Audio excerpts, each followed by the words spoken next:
da ideia de liquefação do direito e sobre a indagação de que, se for bom consolidar, o que é realmente que se consolida, né? O que realmente se consolida.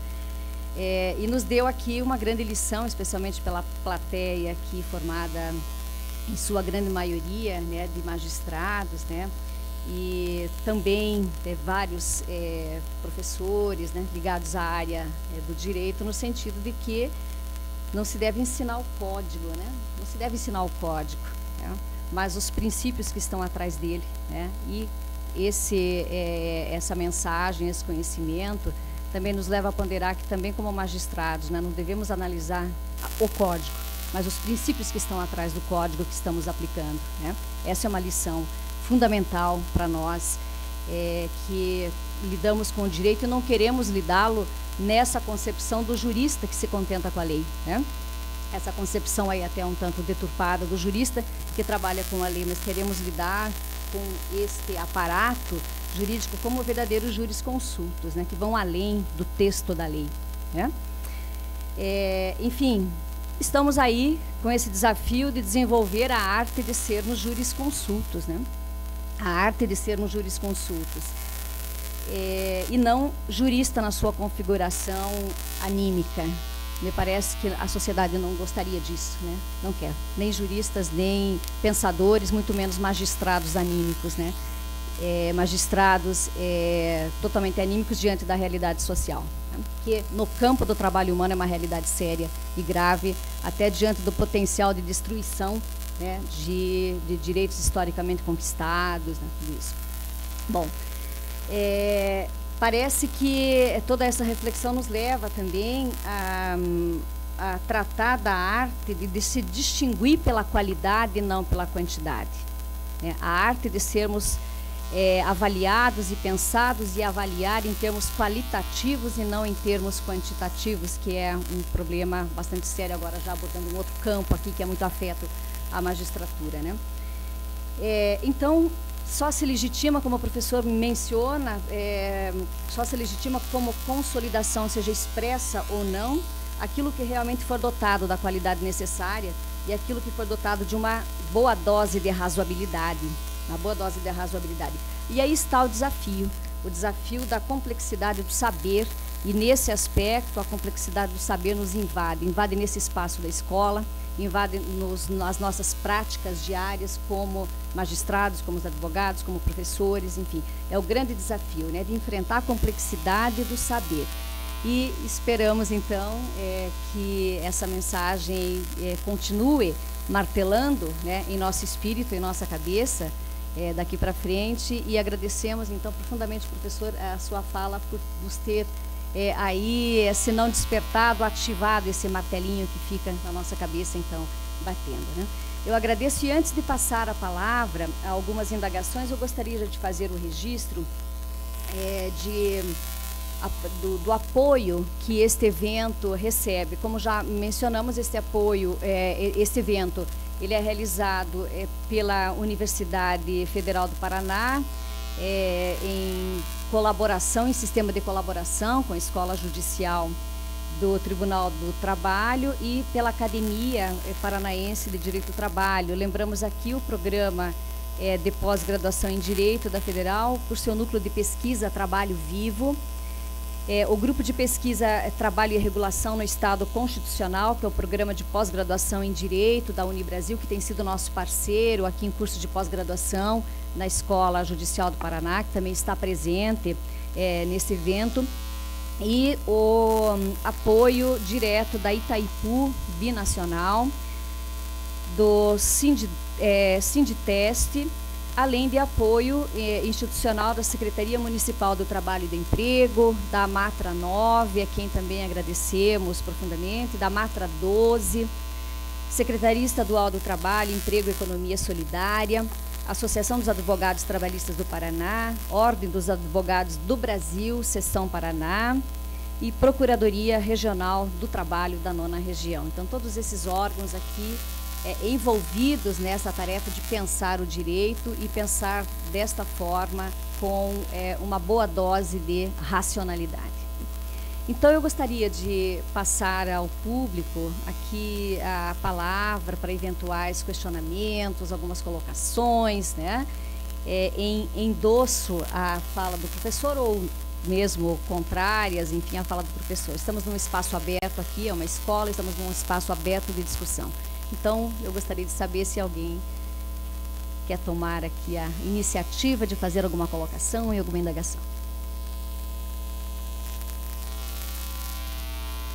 Talvez para quebrar o gelo, professor, um pouquinho da plateia, né? Daqui a pouquinho, talvez haja um ânimo um pouquinho maior. Eu só gostaria de colocar, então, retomar o início da sua fala, em que o senhor coloca, professor, as transformações que acontecem no espaço europeu, abrangendo o país da Comunidade Europeia e outros países da Europa, nesse sentido de que por lá se verifica, né? Muitas vezes até o apoio de instituições a esses espaços privilegiados de poder, a destruição de direitos, né, e que leva, então, a um despedimento com tanta facilidade como nunca se viu na história, e a provocação até de um aliás, de uma situação de desemprego absolutamente provocada, né? E na sua fala ficou claro que isso é uma tendência mundial, de se levar, né, esse movimento, que pode levar ao movimento de desregulamentação do trabalho, né? Uma tendência de expansão mundial. O senhor está no Brasil, talvez não há tanto tempo, mas talvez já tenha tido oportunidade de avaliar o sistema brasileiro e a realidade nacional. Qual seria a sua posição, assim, pela leitura inicial que o senhor já conseguiu fazer do Brasil? Na sua avaliação, qual seria o potencial risco do Brasil entrar também nesse movimento mundial de desestabilização do direito, especialmente do direito do trabalho? É difícil fazer previsões. Em todo caso, há coisas que são, a meu ver, que dão segurança, que constituem esperança, e há outras que são preocupantes. Constitui esperança porque aqui no Brasil tenho notado que há uma grande cultura de direitos fundamentais e um grande ativismo acerca dos direitos fundamentais, incluindo os direitos de trabalho. Não só nas faculdades. Passam-se coisas aqui nas faculdades que não se poderiam passar na Europa. Criação de cursos especializados para setores desfavorecidos, para assentados. Na faculdade de Direito criaram um curso para assentados. Impossível, não. Impossível. Não passaria por a cabeça da maior parte. Seria considerado um escândalo. Estupidamente. Para mulheres, assentados, para pessoas vítimas de violência doméstica, estamos a falar, sobretudo aos maridos, vítimas de violência doméstica. Isto é, grupos que não têm tido voz, nomeadamente junto dos juristas, que raramente nos textos jurídicos aparecem a falar. E de facto, trazer essa cultura não é fazer uma faculdade de manifesto, é trazer essa cultura para o conhecimento de quem elabora e pensa sobre o direito. Porque muitas vezes temos a ideia que quem está a escrever um livro de direito esteve sempre no seu gabinete e não conhece realmente a vida. O jurista tem um bocado este vício, digo às vezes isso na brincadeira, o jurista é o único ser humano que entra num restaurante para celebrar um contrato de prestação de serviço. Nós vamos para comer. De modo que este formalismo dos juristas precisa ser quebrado, e muitas vezes só é quebrado trazendo as pessoas. Tenho alunos meus que trabalharam em Portugal fazendo estágios no Ministério Público, tinham feito direito penal, mas nunca tinham visto realmente as situações tremendas a que se assiste, do lado das vítimas, mas também do lado enfim, dos potenciais criminosos. E finalmente descobrem que o direito penal é mais que a teoria do crime, a teoria da culpa, a teoria da ilicitude e a teoria da punibilidade. São ali pessoas com situações concretas, que as causas de exclusão da culpa ou de exclusão da ilicitude não é tudo no direito penal. Por trás disso, há situações da vida. Não são só estas figuras retóricas ou figuras conceituais com que os juristas trabalham. Há bocado falei de Boaventura Sousa Santos. Boaventura Sousa Santos pertencia a uma escola que eu pertencia, que era a Universidade de Coimbra. e era do grupo penal.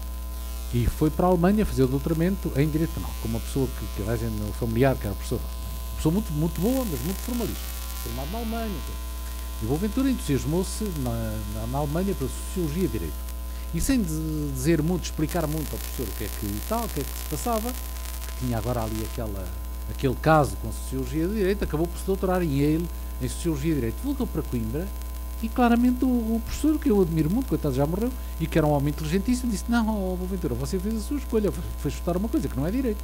Porque você aqui na faculdade, desculpe lá, não tem lugar. Portanto, para aqui não volta mais. Porquê? Porque realmente a Sociologia conspurcava. E porquê conspurcava? Conspurcava, fosse ela progressiva, crítica ou do establishment, porque trazia coisas que não pertenciam ao direito. Não era pura no sentido de, aqui vê-se no Brasil que há um grande impedimento. Fui a um evento do Ministério Público há dias e vi como havia um esforço enorme para comunicar, para fazer ações junto à comunidade, para divulgar os direitos fundamentais, a luta contra a corrupção, a proteção do urbanismo, e junto das populações, ir às escolas, ir a associações comunitárias, etc. Bom, isto não existe na Europa e isto enfraquece a sociedade. Muito. E aqui eu creio que isso é um trunfo positivo. Há aqui um sentido público do direito, que se nota nas coisas que os meus amigos escrevem, que não podiam ser escritas facilmente por um jurista europeu, que é a todo momento, dentro de uma discussão jurídica, vir um argumento político, e agora não me interessa em que sentido. Vir um argumento sociológico, vir um argumento económico, vir a ideia da utilidade pública, vir a ideia do compromisso social do direito. Isto é uma coisa característica, não direi só do Brasil, na Colômbia também existe, eu vejo na América do Sul e no México também, mas na Europa não existe. Não existe isto. É considerado logo como uma coisa não jurídica, como um panfleto, este tipo de direito não sabe nada, fala lá umas tretas, umas ciências que não sabem a inclusão. Agora, isto é o positivo. Agora há coisas muito preocupantes. É que se estamos numa economia que se diz globalizada, que é globalizada para umas coisas, mas não é para outras. E na economia globalizada, concorrendo connosco e convosco, estão países que não têm qualquer proteção do ambiente, proteção do trabalho, proteção do consumidor, em que a lei do mais barato, vejam agora a cena do Bangladesh, esses são os nossos concorrentes. E nós já tivemos um ministro em Portugal que diz que Portugal está a caminhar no sentido de se tornar tão competitivo como a Tailândia ou como o Vietnã. Esse era o objetivo. Tão competitivo como a Tailândia ou o Vietnã. O que é que isto quer dizer? Quer dizer desproteção social, desregulação do trabalho, desregulação do ambiente, desregulação do consumo, liberdade absoluta. Se a competitividade for entendida assim, isto bate-vos à porta. Bate-vos à porta porque nas Filipinas, no Bangladesh, no Paquistão, na Índia, enfim, toda aquela zona, e na África, para já a África está-se a deixar morrer, mas qualquer dia vai-se descobrir que aquela gente pode trabalhar. E, portanto, quando se descobrir isso, que não vale a pena deixá-los morrer porque é um desperdício. Então, também vai entrar a África. E, nesse caso, o Brasil tem-os aí à porta. Aliás, já se nota, eu tenho aqui visto várias lojas chinesas. Nos Estados Unidos, sabem isso, quer dizer, praticamente tudo é feito fora. E tudo é feito na China, tudo made in China, made in China, made in China, made in China. Em Portugal é a mesma coisa. E, portanto, um país assim não pode ser competitivo de nenhuma maneira, a não ser calcando naquilo que se vê mais, porque depois há custos de produção que não se vêem.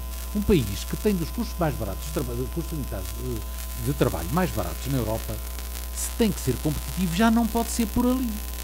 Porque então os que têm custos superiores, então não seriam nada competitivos. Porquê é que a Alemanha é competitiva? Os custos de trabalho são 3 vezes ou 4 vezes os portugueses. Bem, porque tem talvez a qualidade, porque tem uma história desde logo de organização, não é que trabalhem mais, isso é uma grande treta. Não trabalham mais.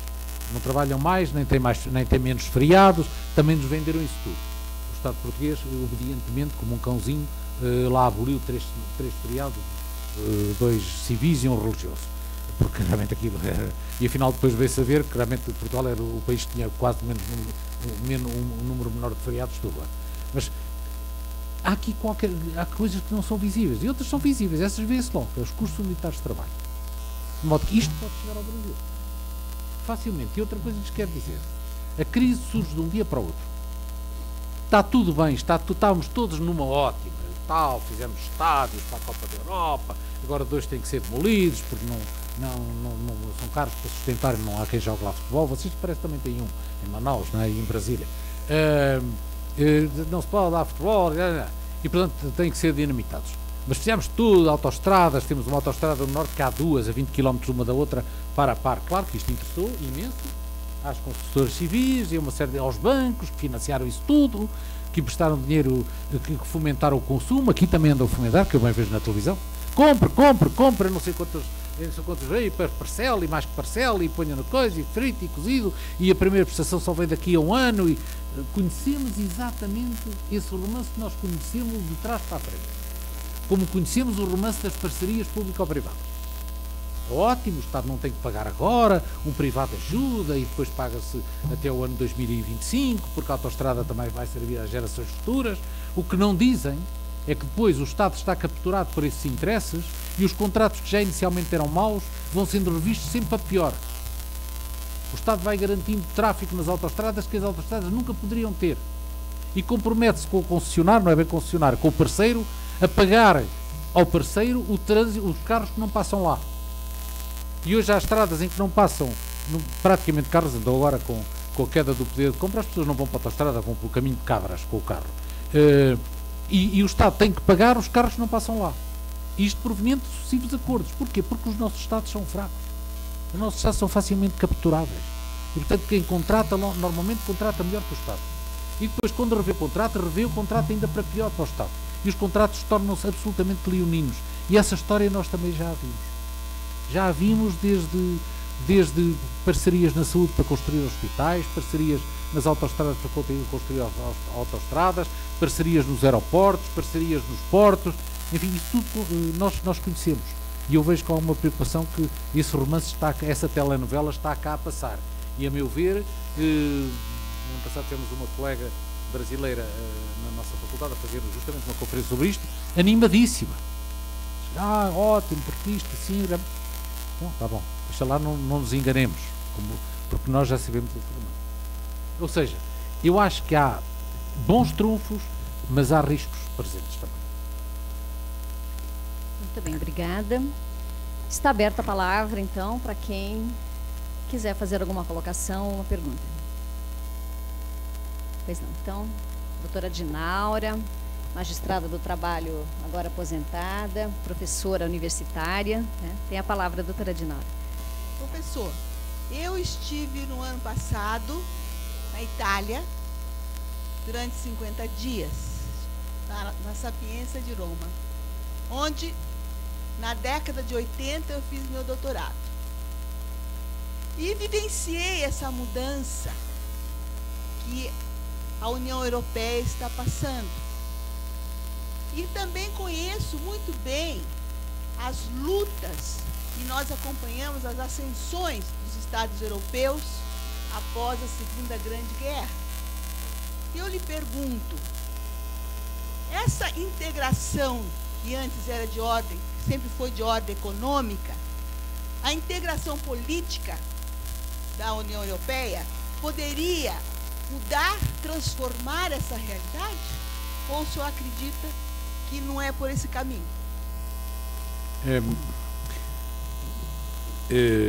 Há duas maneiras de responder. Uma delas era os objetivos iniciais para se construir a Europa eram objetivos bastante generosos, que era acabar com a Europa como continente de guerras, que existe assim há séculos. Nomeadamente, a ideia, quando se construiu a Europa, era amarrar a Alemanha. A Alemanha já tinha feito 2 guerras, já tinha causado 2 guerras, então agora tinha que se amarrar a Alemanha, e amarrá-la não militarmente como se fez na Primeira Guerra, desarmando e tal, porque isso causou ressentimentos internos, mas amarrá-la por tratados internacionais. E, portanto, construir um continente de paz, um continente de solidariedade e entre ajuda. Isso, ótimo. Só que foi mal feito. Em primeiro lugar, foi mal feito porque na construção da Europa já havia uns que mandavam mais e uns que mandavam menos. E, na verdade, o eixo Paris-Bonn, mas agora Paris-Berlim, foi sempre o eixo dominante. E quando a Europa se constituiu, já se constituiu com privilégios para os mais fortes. Por exemplo, uma das coisas mais caras na União Europeia é a política agrícola comum. O que é a política agrícola comum? É uma coisa que eles depois não deixam os outros fazer. É como a agricultura na Alemanha e na França tem custos de produção mais caros, porque os franceses ganham mais, porque os alemães ganham mais, porque a terra é mais cara, possivelmente, não sei. Tem custos de produção mais cara. Então, é subsidiar a agricultura alemã e francesa para eles poderem exportar aos preços que os outros exportam. Isto dá-se assim muito... Bom, e isto, na verdade, é um privilégio para a Alemanha e para a França, de que eles não abrem mão. A Inglaterra, que não entrou, é uma das razões porque a Inglaterra é eurocética, diz: eu não quero pagar aos agricultores franceses e alemães para eles terem uma vida boa. A Alemanha foi a Europa foi construída assim. Depois, foi construída naquilo que interessava construir no resto.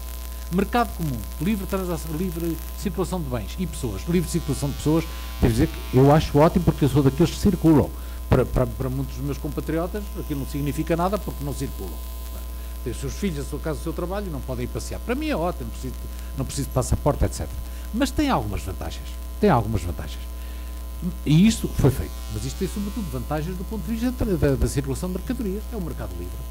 Não podemos, nenhum país pode impor taxas ou impostos alfandegários a nenhum outro país, nem de dentro nem de fora da comunidade. Isto interessa aos países competitivos, não interessa àqueles que têm indústrias nascentes. Porque esses que têm indústrias nascentes são invadidos não só por produtos dos concorrentes mais fortes dentro da Europa, mas sobretudo pelos concorrentes de fora da Europa. Portugal tinha uma boa indústria têxtil, foi completamente destruída pela importação sobretudo da China, do Egito, da Índia, dos algodões. Agora tem uma boa indústria têxtil, mas realmente bem aí, lá está.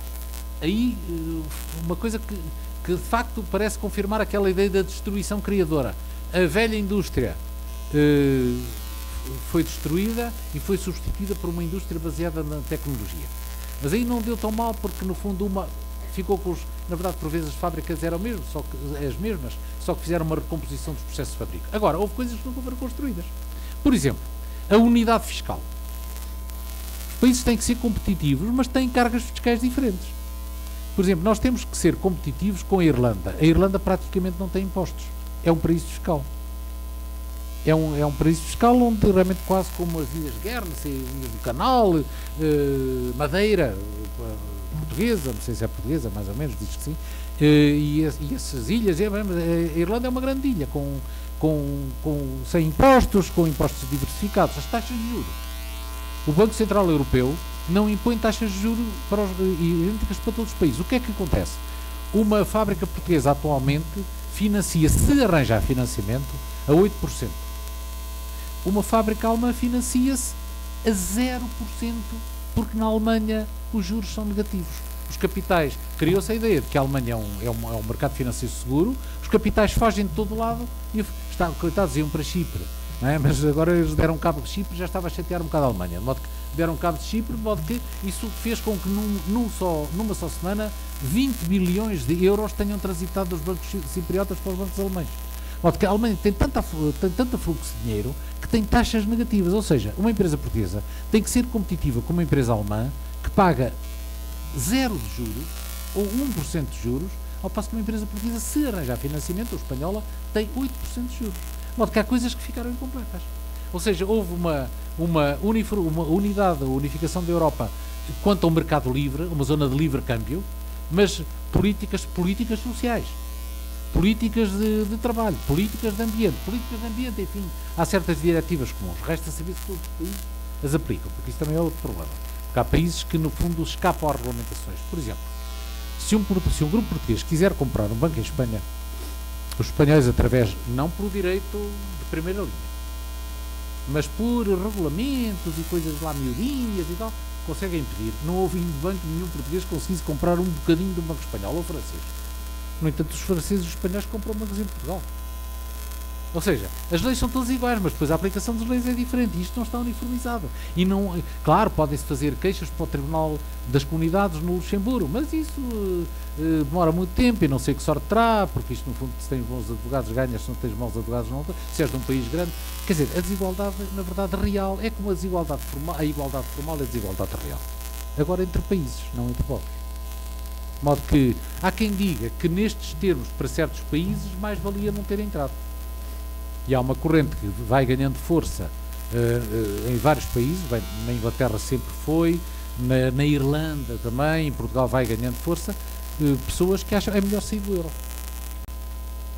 Porque, na verdade, o euro para nós só nos prejudica. Nós temos que vender as coisas mais baratas, não podemos proteger indústrias, o Estado não pode financiar empresas públicas para as tornar, por exemplo, a TAP, os transportes aéreos portugueses, agora tem lucros até de exploração, mas tem déficits estruturais por causa da dívida. O Estado não pode lá meter dinheiro, porque é proibido pelas regras comunitárias. Portanto, a TAP vai ser vendida, como no último espécie de leilão que apareceu, só apareceu um, que aliás é um brasileiro, boliviano, polonês, compraria, depois a coisa não se concretizou, compraria por o preço que quisesse. O Estado não pode. O Portugal tem reservas de ouro importantes. As reservas de ouro também não valem tanto como se julga, porque se um país for a vender ouro, o ouro baixa. Mas enfim, é uma garantia, não dá para pagar toda a dívida portuguesa, mas dá para pagar uma parte. Mas os países da União Europeia não podem mexer nas suas reservas de ouro. Bom, temos uma série de entraves e uma série de impossibilidades de mobilizar recursos para combater a crise. O que é que temos em troca? Ajuda financeira. Uma ajuda que se traduz no seguinte: para ajudar Portugal, o Banco Europeu, o FMI, mais uma outra coisa que agora não me recordo como é que se chama, é Troika, são as instituições, emprestam a Portugal à taxa de 5,5%, capitais que obtêm a 2,5%. Ou seja, um negócio.